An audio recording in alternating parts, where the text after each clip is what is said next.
Pero ¿cuánto podemos decir amén? Hoy continuamos nuestro estudio.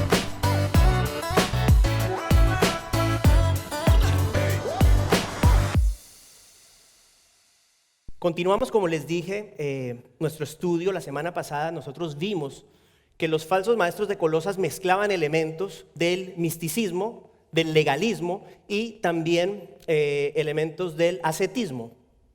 Y crearon una doctrina, una mezcolanza con estos diferentes elementos y negaban obviamente la suficiencia de Cristo para la salvación. Ellos argumentaban que era necesario observar fiestas propias del judaísmo, adorar ángeles y también abstenerse de diferentes alimentos y bebidas. Todo esto se mezclaba para dar vida a una doctrina falsa que, repetimos, tenía como objetivo principal negar la suficiencia de Cristo.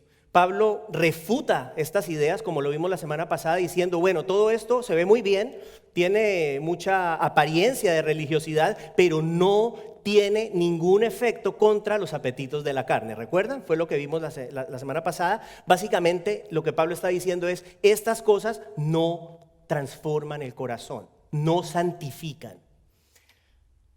Esta palabra santificación la vamos a usar hoy. Vamos a definir qué es la santificación. En términos sencillos, es el trabajo del Espíritu Santo. Sabemos nosotros que el Espíritu Santo viene a morar dentro del creyente y se inicia un trabajo progresivo con el objetivo de hacernos cada vez más como el Señor Jesús. Esa es la santificación, el trabajo progresivo del Espíritu Santo en la vida del creyente. Ese trabajo será culminado el día en que nosotros recibimos un cuerpo nuevo como el cuerpo del Señor Jesús. O sea que somos trabajo en progreso, somos obra negra, estamos en proceso de ser hechos cada vez más según la imagen de Cristo, y nuestra certeza está en Filipenses 1:6.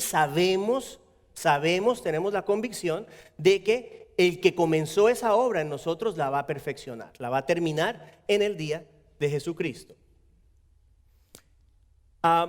La realidad es que nosotros, aparte de Cristo, el ser humano aparte de Cristo, está dominado por su naturaleza de pecado. Es lo que hemos venido estudiando. No importa los esfuerzos que el hombre pueda hacer, siempre serán insuficientes para transformar su corazón según el corazón de Cristo. No hay nada humanamente que nosotros podamos hacer para ser como Cristo. Nuestra santificación es un trabajo de Dios, es un trabajo divino, es realizada por el Espíritu Santo de Dios que vive dentro nuestro. Y si decimos que nuestra santificación implica el ser transformados en semejanza de Cristo, entonces eso significa también que implica un cambio de perspectiva, y esto tiene que ver con lo que vamos a hablar hoy.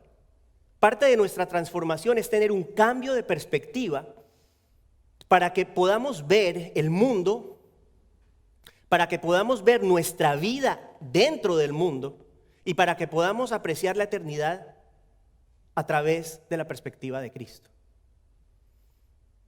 ¿Qué dice el Señor con respecto al mundo? Juan 14:30. No hablaré mucho más con ustedes porque viene el príncipe de este mundo y él no tiene nada en mí. ¿Qué dice? Este mundo está liderado por Satanás, es lo que Jesús enseña. El príncipe de este mundo. Ahora, con respecto a nuestra vida en el mundo, ¿qué dice el Señor? Mira esta oración que el Señor hizo en Juan 17, pidiéndole al Padre, le dice, no te ruego que los saques del mundo, sino que los guardes del maligno. Escuche, verso 16, ellos no son del mundo, como tampoco yo soy del mundo. Estas palabras nos recuerdan, por ejemplo, que nuestra ciudadanía está en los cielos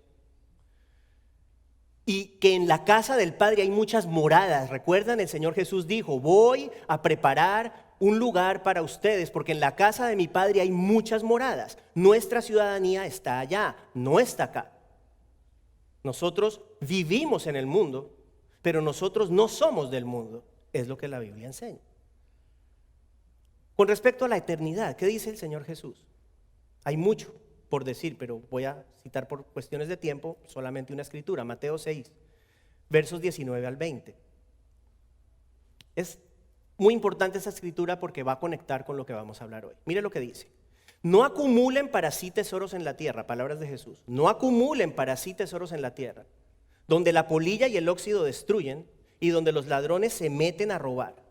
Más bien acumulen para sí tesoros en el cielo, donde ni la polilla ni el óxido carcomen, ni los ladrones se meten a robar. Aquí nosotros vemos un contraste claro, gráfico, entre el mundo y la eternidad. La conclusión es simple: el mundo es perecedero. Todo lo que nosotros vemos con nuestros ojos va a pasar. Todo lo que nosotros vemos con nuestros ojos va a dejar de existir. Todo es corruptible. ¿Por qué? Porque está sujeto al efecto del pecado, simple y llanamente.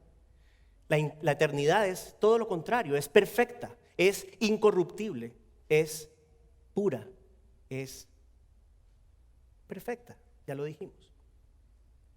Si nosotros estamos siendo transformados según la imagen de Cristo, nuestra perspectiva del mundo, 1, y del rol de nuestra vida en el mundo, 2, así como nuestra perspectiva de la eternidad, 3, han de crecer más y más en similitud a la perspectiva de Cristo. Nueva vida, nueva perspectiva. Es el título de nuestro mensaje de hoy. Vamos a considerar los primeros 4 versos del capítulo 3 de la carta de Pablo a los Colosenses. Colosenses 3, versos 1 al 4, dice la palabra de Dios. Puesto que ustedes ya han resucitado con Cristo, busquen las cosas de arriba, donde está Cristo sentado a la derecha de Dios. Pongan la mira en las cosas del cielo y no en las de la tierra, porque ustedes ya han muerto y su vida está escondida con Cristo en Dios. Cuando Cristo, que es la vida de ustedes, se manifieste, entonces también ustedes serán manifestados con Él en gloria. Leí de la Reina Valera contemporánea. Iniciamos con los 2 primeros versos, donde encontramos un recordatorio y un llamado de atención. Recordatorio y llamado de atención. Verso 1 y 2. Puesto que ustedes ya han resucitado con Cristo, busquen las cosas de arriba donde está Cristo sentado a la derecha de Dios. Pongan la mira en las cosas del cielo y no en las de la tierra. Pablo les recuerda a los creyentes de Colosas que ellos ya han resucitado con Cristo. No que van a resucitar. Ya ustedes han resucitado y esta verdad es extensiva a todo creyente en el Señor Jesús. Nosotros ya hemos sido resucitados espiritualmente, ya tenemos vida. En el capítulo anterior nosotros vimos que los colosenses habían estado muertos en sus delitos y en sus pecados, pero ahora, y ese pero siempre es hermoso, pero ahora Dios les había dado vida, juntamente con Cristo, y les había perdonado todos sus pecados. Capítulo 2, verso 13. Usted y yo estábamos muertos, pero Dios nos ha dado vida y nos ha perdonado todos nuestros pecados. Hoy estamos vivos, nosotros ya no somos cadáveres espirituales, imposibilitados para responder a los estímulos de Dios. Ahora estamos vivos, ahora nuestros ojos ven, ahora nuestros oídos oyen. La palabra de Dios ya no es locura para nosotros, ya no es una necedad, pero ahora es poder de Dios para nuestra salvación. Nuestro corazón de piedra que no podía tener ningún sentimiento digno de Cristo, ahora es un corazón de carne que tiene la capacidad para amar a Dios con todas sus fuerzas. El pecado que tanto nos atraía antes, hoy podemos detestarlo. Hoy sentimos un dolor profundo cuando nosotros ofendemos al Señor con nuestro pecado, con nuestras acciones. Esas acciones en las cuales antes nos deleitábamos. Antes estábamos muertos, pero ahora estamos vivos. Las cosas viejas pasaron, todas han sido hechas nuevas. Hoy somos una nueva creación y ya no vivimos en este mundo sin Dios y sin esperanza. Al contrario, nosotros sabemos que estamos de paso por este mundo y a pesar de eso, nos ha sido dadas todas las cosas que pertenecen a la vida y a la piedad por el divino poder del Señor. Segunda de Pedro 1:3. Nosotros tenemos todo lo necesario para vivir conforme a la voluntad de Dios. No nos hace falta nada. A pesar de que este mundo no es nuestra esperanza. Porque dice 1 Corintios 15:19, si nuestra esperanza en Cristo fuera únicamente para esta vida, somos los más desdichados de todos los hombres. Si vivimos para esta vida solamente, somos los más desdichados de todos los hombres, dice Pablo. Nuestra esperanza está en los cielos, nuestra esperanza está en la vida futura. Nuestra esperanza está en aquel que va a limpiar, a secar todas nuestras lágrimas. En esa maravillosa eternidad ya no habrá muerte, ya no habrá llanto, ya no habrá dolor. Y veremos a Cristo cara a cara. Veremos a Cristo cara a cara. Estamos vivos. Estamos vivos, hermanos. Y el recordatorio de nuestra vida en Cristo lleva a Pablo a hacernos un importante llamado a la acción. Porque estamos vivos, porque hemos resucitado, entonces busquen las cosas de arriba, donde está Cristo sentado a la derecha de Dios. Cristo es mencionado 4 veces en estos 4 versos. 4 veces en 4 versos. Cristo es el motor de nuestra vida. Es quien nos capacita para buscar las cosas de arriba. Solo en una unión íntima con el Señor Jesús nosotros podemos anhelar lo que Cristo anhela, podemos amar como Cristo ama, podemos actuar como Cristo actúa y tener una concepción eterna de esta vida. Buscar las cosas de arriba implica estar en concordancia con los planes y los propósitos del Señor. ¿Ustedes recuerdan cuando el Señor anunció su muerte a sus discípulos? Les dijo, debo padecer mucho a manos de ancianos, de los principales sacerdotes, de los escribas. Debo morir y resucitar al tercer día. Y entonces nuestro querido apóstol Pedro se opone. Señor, ten compasión de ti mismo, que esto jamás te suceda. Parece una buena intención.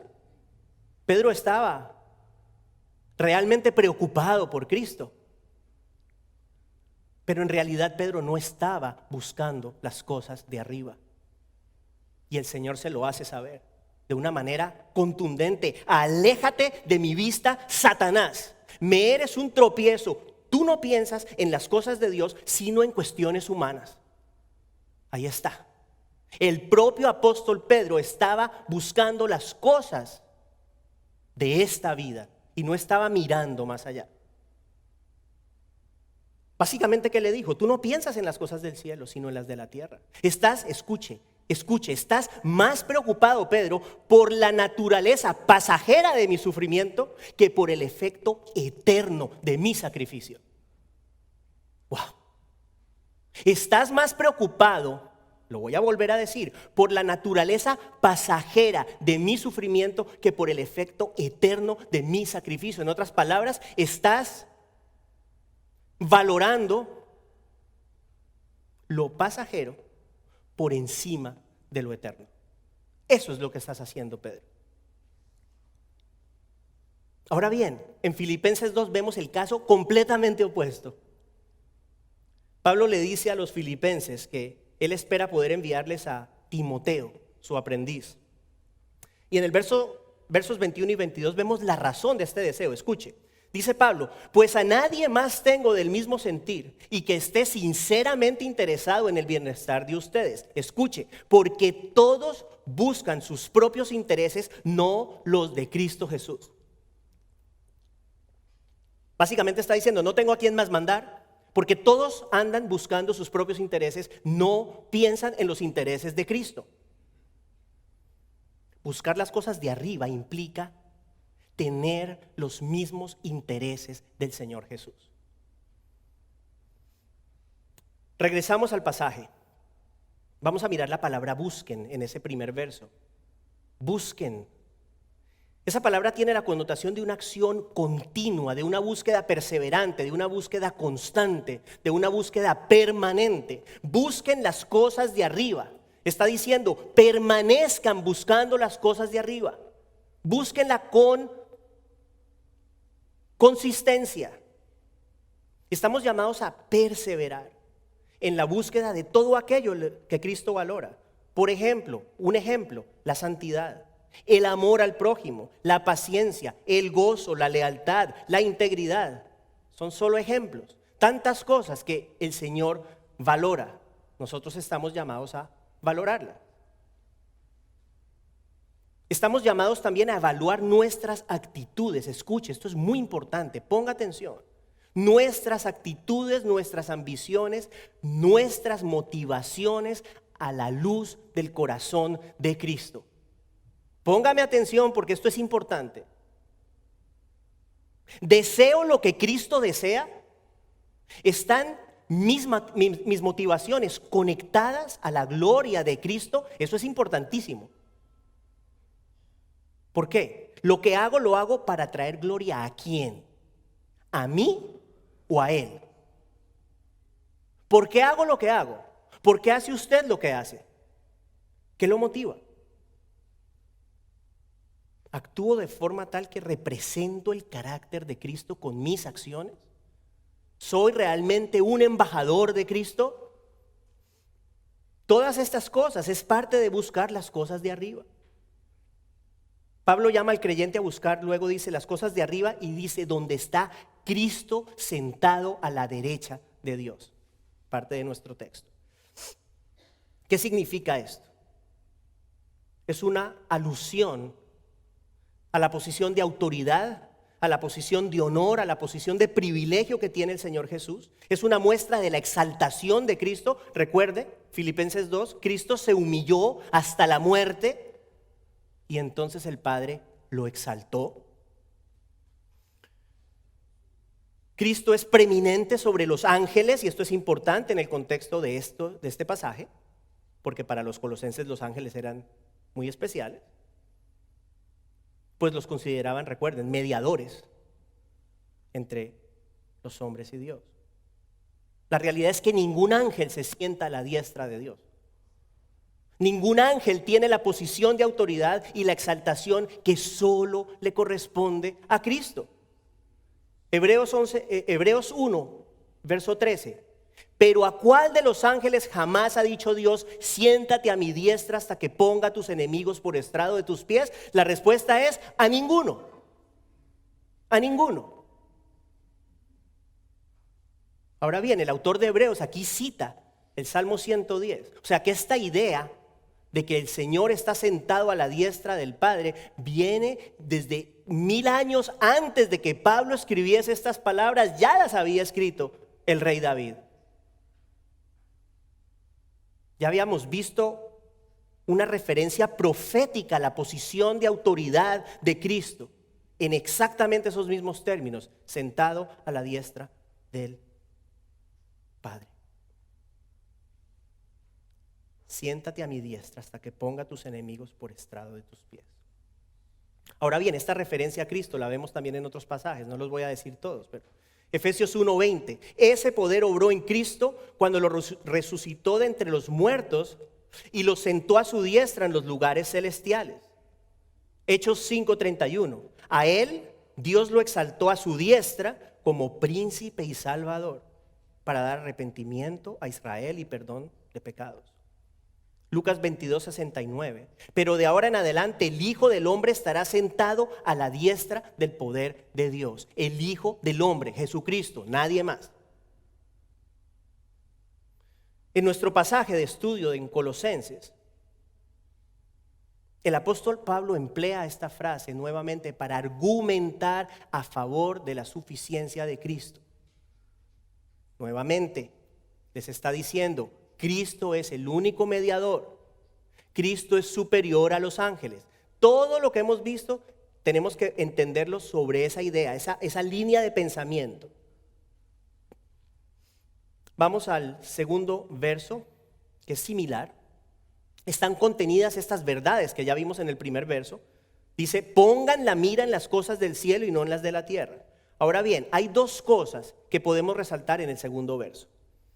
El verso primero, el que acabamos de ver, habla de buscar las cosas de arriba. Y dijimos que buscar tiene la connotación de una búsqueda continua, permanente. Ahora, el verso 2, en esta versión que utilicé, la Reina Valera contemporánea, utiliza la frase, pongan la mira en las cosas del cielo. La nueva versión internacional lo dice de una manera un poco más precisa, se ajusta un poco más al significado original. Concentren su atención en las cosas de arriba. O sea que la primera es busquen las cosas de arriba, la segunda es concentren su atención en las cosas de arriba. El punto es este, el verso 1 tiene el énfasis es en buscar lo eterno, el verso 2 es piensen en lo eterno. No es suficiente con buscar, es necesario pensar en lo eterno, meditar en lo eterno. Busquen, piensen, busquen, piensen. Mediten en Cristo, mediten en su sacrificio, mediten en su resurrección, mediten en las promesas de vida eterna que tienen en Él. Eso es básicamente lo que Pablo les está diciendo. Ocupen su pensamiento con las cosas de Dios. Pablo lo dijo en Filipenses 4:8. Piensen en todo lo que es verdadero, todo lo digno, todo lo justo, todo lo puro, todo lo amable, todo lo honorable. En esas cosas piensen.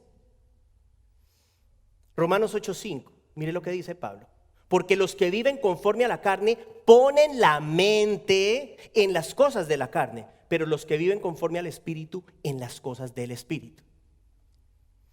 Y el Salmo primero, ustedes lo conocen, es una de mis escrituras favoritas, habla del hombre justo. ¿Y qué dice? Dice que en la ley del Señor está su deleite y que en su ley medita de día y de noche. En otras palabras, saturen su mente con los pensamientos de Cristo. Es lo que está diciendo Pablo. Dejen de pensar tantas cosas mundanas, dejen de pensar tantas cosas que no tienen conexión con Cristo y saturen su mente con la palabra del Señor, con los sentimientos del Señor, con lo que el Señor aprueba. Pensar en lo eterno es justamente lo que Pablo llama a los creyentes a hacer en este verso 2 de nuestro pasaje de estudio. Ahora bien, hay otro segundo aspecto, un contraste. En el segundo verso dice, vemos dos cosas, vemos las cosas del cielo y las cosas de la tierra, ¿sí? Las cosas del cielo y las cosas de la tierra, no vemos ese contraste en el primer verso. Las cosas de la tierra, hablemos un poquito sobre ellas. Primero, son pasajeras, como ya lo dijimos. Todas las cosas de la tierra son pasajeras, todas. No son necesariamente malas en su esencia todas, pero todas comparten la realidad de ser perecederas. Todas pasan. ¿Es malo tener una casa bonita? ¿Es malo tener un automóvil moderno? ¿Es malo que alguien tenga poder, que alguien tenga influencia, que alguien tenga riqueza? La respuesta es claro que no. Claro que no, en esencia estas cosas no son nocivas. Ahora bien, el problema está cuando estas cosas constituyen el anhelo del corazón del hombre. Ahí sí hay un problema. Pongan la mira en las cosas de arriba, no en las de la tierra. ¿Qué está diciendo Pablo? No vivan por lo efímero, no vivan por lo corruptible. Escuche, que sus fuerzas, su devoción, su entrega, sus pensamientos no sean consumidos por el afán y la ambición de poseer lo corruptible, lo pasajero, lo efímero. Hay gente que vive por las cosas de este mundo, están consumidas. Consumidas. no hay mente, no hay corazón, no hay espacio para el Señor. No hay. Ustedes han resucitado con Cristo, dice Pablo. Ustedes ahora ven y oyen. Ustedes ahora pueden valorar lo eterno sobre lo efímero. Antes no, ahora sí. Ahora entienden que ustedes han de hacerse tesoros en el cielo. ¿Por qué? Porque lo eterno no está sujeto a la vanidad. No está destinado a desaparecer, pero lo terrenal sí. Usted ve este edificio, bueno, ya está viejo, pero le voy a decir algo. Un día no va a existir. Usted ve su ciudad, la ciudad de Miami tan bonita, le voy a decir algo. Un día, yo no sé cuándo, pero un día va a dejar de existir. Todo lo que sus ojos ven va a pasar, todo. La pregunta del millón, ustedes saben que me gusta preguntarles la pregunta del millón. Hacerles la pregunta del millón es, ¿cómo podemos saber? ¿Cómo nosotros podemos saber si nosotros estamos poniendo nuestra mira en las cosas del cielo y no en las de la tierra? Y aquí viene la parte para que usted piense y para que usted medite. Y yo también. Debemos examinar nuestros anhelos. Debemos examinar nuestras motivaciones. Debemos examinar el patrón de nuestros pensamientos. ¿Qué deseamos? ¿Qué perseguimos? ¿Qué buscamos? ¿Por qué hacemos lo que hacemos? ¿En qué pensamos? Usted puede responder todas esas preguntas con respecto a usted, todas. ¿Qué desea usted? ¿Qué persigue usted? ¿Qué busca usted? ¿Por qué hace lo que hace? ¿Y en qué piensa? ¿Deseamos más una casa nueva, un automóvil, una profesión, una cuenta bancaria con fondos abundantes? ¿Deseamos esto más que ser semejantes a Cristo? Si sí, ahí hay un problema. ¿Estamos más consumidos con las cosas de esta vida que con ser semejantes a Cristo? ¿Valoramos más estas cosas que la sangre de Jesús? Si es así, hay un problema. ¿Deseamos estas cosas por encima de lo que deseamos crecer en fe, en conocimiento, en amor y en servicio al Señor? ¿Pensamos en estas cosas más de lo que meditamos en las riquezas que ya tenemos en Cristo? Le voy a decir algo si no lo sabía. Usted tiene grandes riquezas en Cristo. Yo tengo grandes riquezas en Cristo. Riquezas que este mundo no puede comprar. ¿Nos consume el presente? ¿O hay cabida en nuestra mente y en nuestro corazón para considerar la esperanza de la gloria venidera? El punto de Pablo en este verso es que las cosas terrenales no son el objetivo de la vida del creyente. Se lo voy a decir otra vez. Escuche. Las cosas terrenales no son el objetivo de la vida del creyente. Al haber resucitado con Cristo, fíjese que el texto nos dice, ustedes resucitaron, pero después dice, han muerto. Resucitaron y después dice, han muerto. ¿A qué han muerto? A los anhelos, a las motivaciones, a los pensamientos que antes dominaban sus vidas. A eso han muerto, es lo que dice Pablo. Y es justamente ese argumento que Pablo utiliza en el verso 3 de nuestro pasaje de estudio. Vamos al verso 3. ¿Qué dice? Porque ustedes ya han muerto, dice. Fíjese que empezó positivo, ¿no? Ambas cosas son positivas, pero empieza diciendo ustedes ya han resucitado. Pero en el verso 3 nos recuerda también que no solo hemos resucitado, sino que hemos muerto. Ustedes ya han muerto y su vida está escondida con Cristo en Dios. ¿Qué les dice a Pablo a los colosenses y qué nos dice a nosotros? Busquen las cosas del cielo, no las terrenales, porque ustedes ya murieron a la vida anterior. Ustedes ya no están sujetos a la esclavitud del pecado y al dominio de su naturaleza pecaminosa. Ya no. Antes sí, ya no. Romanos 6:11, considérense muertos al pecado, pero vivos para Dios en Cristo Jesús nuestro Señor. Los antiguos anhelos, esas antiguas motivaciones, los pensamientos que acaparaban nuestras mentes y las mentes de los colosenses, Pablo les dice, ahora son cosa del pasado. Ustedes ya murieron a eso y su vida está escondida con Cristo en Dios. ¿En qué manera nuestra vida está escondida con Cristo en Dios? Escuche, ya no vive usted, mas Cristo vive en usted. Gálatas 2:20, ya no vivo yo, ya yo no vivo, mas Cristo vive en mí. Espiritualmente no hay diferencia entre la vida de Cristo y la suya. Cristo vive en usted, Cristo vive su vida. Eso es lo que Pablo dijo, ya no vivo yo. Ya no vivo yo, ahora vive Cristo en mí. Es una sola existencia, ya no vivimos nosotros, ahora vive Cristo en nosotros. Nuestra vida está fundida a la vida de Cristo, estamos unidos a Él a través de una unión inseparable. Y hace unos días hicimos esta analogía.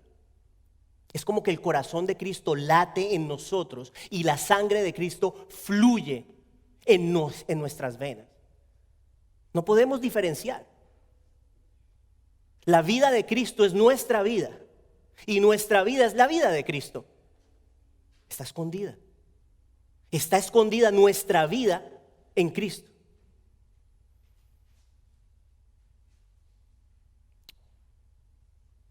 Estamos protegidos, estamos seguros en Cristo, estamos escondidos de todo peligro espiritual que pudiera arruinar nuestra vida espiritual en Cristo. Si usted alguna vez se ha preocupado porque qué tal que pierda su salvación, sáquese esa idea de la cabeza, eso no es bíblico.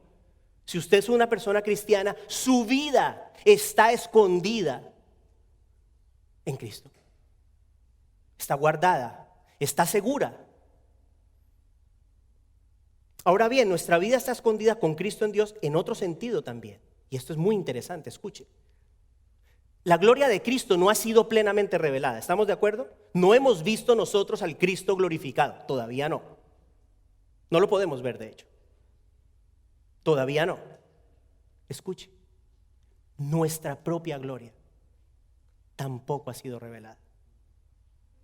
Es hermoso. Nuestra propia gloria tampoco ha sido revelada, está escondida a los ojos del mundo y en cierta medida a nosotros también.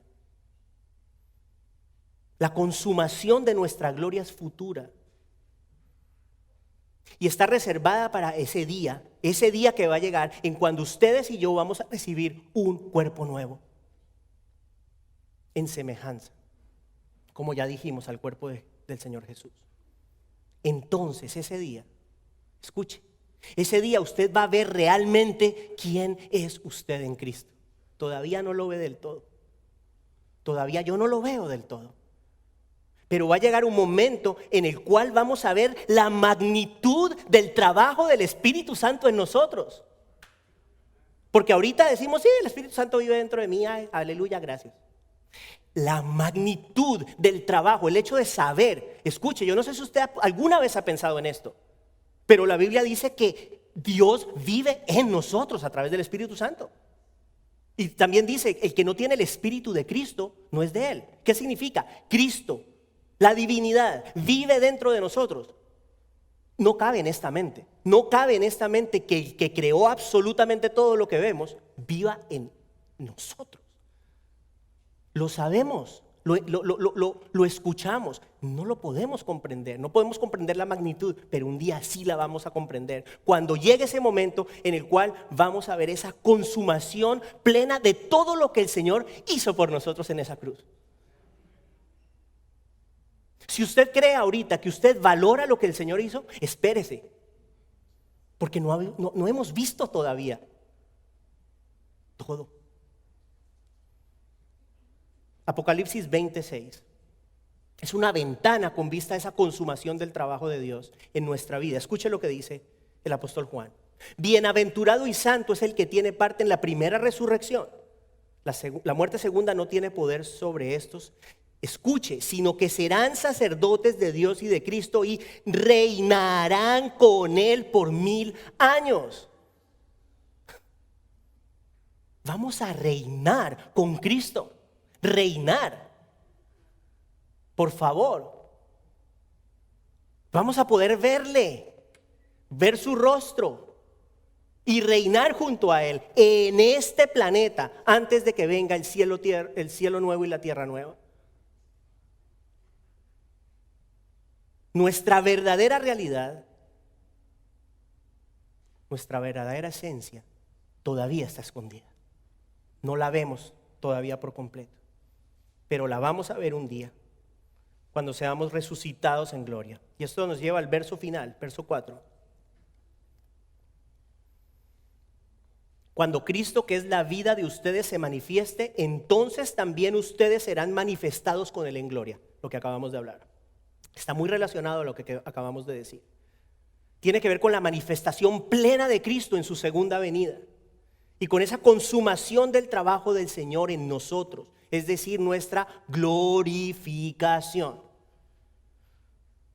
Este verso dice que Cristo es la vida de ustedes, así lo dice, no sé si está en la pantalla. Cristo es la vida de ustedes. Otras traducciones lo dicen mejor, dice Cristo es nuestra vida. Cuando Cristo, nuestra vida, sea manifestado. Escuche esto.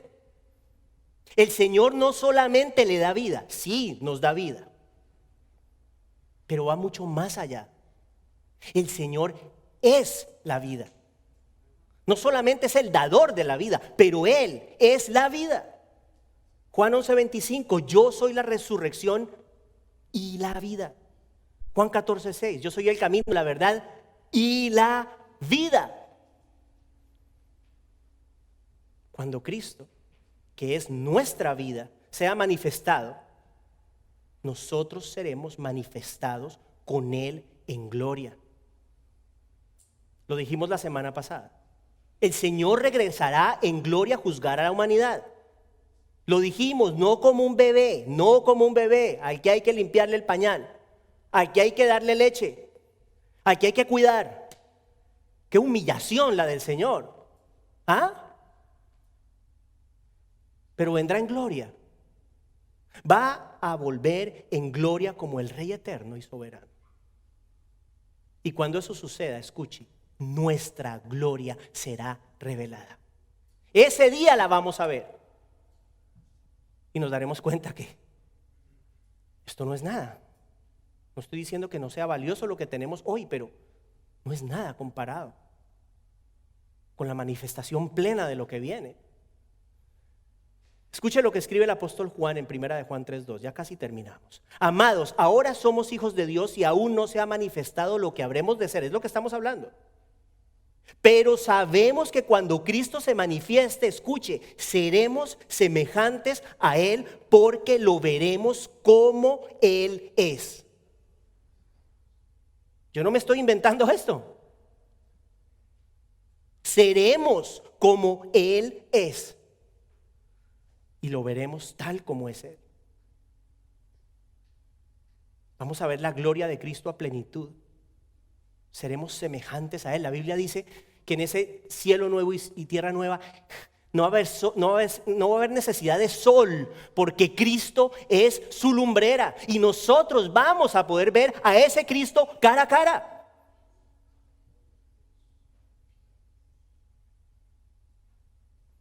Entonces, y solo entonces, es cuando nuestra identidad en Cristo dejará de ser cubierta por un velo, por ese velo que todavía la cubre.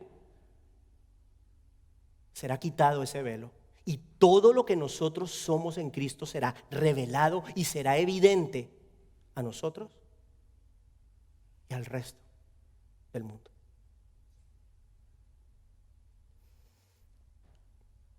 Porque nuestra ciudadanía está en los cielos, de donde también ansiosamente esperamos a un Salvador. Usted espera ansiosamente al Salvador. El Señor Jesucristo, escuche verso 21 de Filipenses 3, el cual transformará el cuerpo de nuestro estado de humillación en conformidad al cuerpo de su gloria, por el ejercicio del poder que tiene aún para sujetar todas las cosas a Él mismo. El cuerpo de nuestra humillación, nuestro estado de humillación.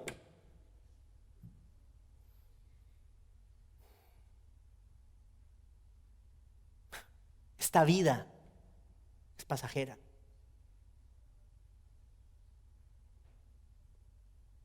La recepción de nuestro cuerpo glorificado culmina ese proceso de nuestra salvación. Pablo lo dice en Romanos 8, 29 y 30. Muy importante, muy importante. Dice, porque a los que de antemano conoció, también los predestinó. ¿Para qué? A ser hechos conforme a la imagen de su Hijo. Para que Él, Cristo, sea el primogénito entre muchos hermanos. Escucha el verso 30, es glorioso. A los que predestinó, a estos también llamó. A los que llamó, a estos también justificó. Y a los que justificó, a estos también glorificó. Esto lo hemos dicho otras veces. Note que todo está en pasado, todo. Llamó, predestinó, llamó, justificó, glorificó. De esas tres cosas, ya la predestinación, el llamamiento y la justificación, esas tres ya pasaron en todos nosotros. Todos nosotros hemos sido predestinados, llamados y justificados ya. Pero no hemos sido glorificados. Pero la Biblia no dice, y los glorificará. Los glorificó. ¿Por qué? Porque ya está hecho. Simplemente estamos esperando a que suceda, pero ya está hecho, ya el trabajo se hizo. Ya Jesús fue a la cruz y ya lo hizo. Es una realidad, es una certeza. Lo que estamos hablando en esta mañana es una realidad y es una certeza. Recibiremos un cuerpo nuevo en semejanza a Cristo. Nuestras mentes finitas no pueden comprender, ya dijimos a fondo estas verdades, la magnitud de todo esto. Y yo entiendo, nuestra vida hoy es una bendición. ¿Sí? O sea, es diferente a la vida anterior, ¿de acuerdo? Mi vida es distintísima. Muy diferente. Empezando porque en la vida me imaginé estar parado predicando la palabra de Dios. No era mi plan. Pero adicional a eso hay muchas cosas donde yo puedo considerar que mi vida es una gran bendición. Y yo sé que ustedes pueden decir lo mismo. No que no tengamos problemas, pero sabemos que nuestra vida ha sido transformada. Hemos recibido una transformación y nuestra vida ha sido cambiada. Ahora bien, mire, en esta vida nosotros podemos experimentar la paz de Dios que sobrepasa el entendimiento y tener gozo en la aflicción. Ricardo Ulloa, hermano aquí de la iglesia, entró a una cirugía la semana antepasada, salió al día siguiente y en la noche o al día siguiente en la mañana tuvo que volver al hospital y apenas salió ayer.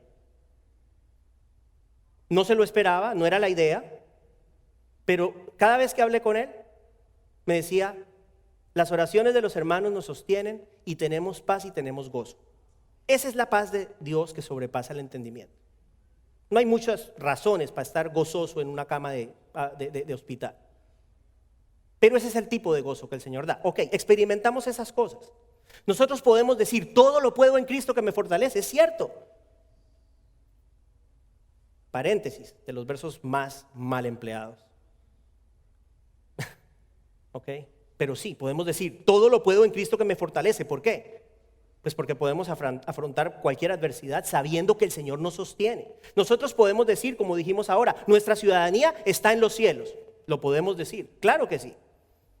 Ahora bien, nosotros podemos decir esto y mucho más acerca de nuestra realidad como creyentes aquí en la tierra, pero nada se compara con la gloria venidera, nada. Nada se compara con ver al Señor Jesús cara a cara y finalmente ser como Él. Este proceso que el Señor inició en nosotros al instante de nuestra salvación, dándonos vida cuando estábamos muertos, escuche, declarándonos libres de culpa, esa es la justificación, y transformándonos progresivamente según la imagen de Cristo, esa es la santificación. El mismo Señor lo culmina dándonos un cuerpo glorioso en semejanza al de Cristo para que vivamos eternamente en su presencia. ¿Qué concluimos? Que no en vano Pablo nos dice, iglesia, pongan la mira en las cosas de arriba. Tengan presentes las cosas de arriba. No se dejen consumir por lo de aquí, porque lo de allá es muy superior. No desprecien la gloria de lo eterno, dice Pablo, no valoren lo que es corruptible. Es tan gloriosa la promesa de vida eterna en Cristo, que no debemos entregar nuestras vidas, hermanos, a lo que es pasajero. Ya dijimos, y Pablo lo dijo haciendo un paralelo con respecto a su religiosidad, pero era lo que él valoraba. Pablo dice que todas las cosas son basura comparadas con las riquezas de la vida futura, con el privilegio de conocer a Cristo. Nueva vida, nueva perspectiva. Termino con esto diciéndoles, busquemos tener una perspectiva correcta de esta existencia. Recordando que si bien vivimos aquí en este mundo, nosotros no somos del mundo. Y mi deseo y mi oración para ustedes y para mí es que los anhelos de Cristo sean nuestros anhelos, que nuestra mente sea saturada por sus pensamientos, que su palabra abunde en nosotros, que pongamos la mira en las cosas de arriba y no en las de la tierra. Oremos. Padre, en el nombre de Jesús damos gracias a ti, Señor, por tantas verdades hermosas que hemos escuchado hoy. Señor, gracias porque nuestra vida está escondida en Cristo. Gracias porque nosotros hemos resucitado a una vida nueva. Gracias porque nosotros hemos muerto a una vieja vida, a la vieja vida que teníamos antes. Gracias por estas verdades y te pedimos que nos ayudes a buscar con perseverancia las cosas de arriba, a poner nuestra mira en las cosas del cielo, a valorar lo incorruptible sobre lo corruptible. Ayúdanos, Señor, para que nuestro corazón y nuestra mente no estén consumidos con las cosas de este mundo. Ayúdanos a poner nuestros ojos en ti, el autor y el consumador de nuestra fe. Ayúdanos a vivir para ti, Señor, mientras esperamos esa venida gloriosa tuya, en donde reinaremos junto contigo y finalmente tu gloria será revelada y también la nuestra, Señor. Ayúdanos a vivir para ti, en el nombre de Jesús.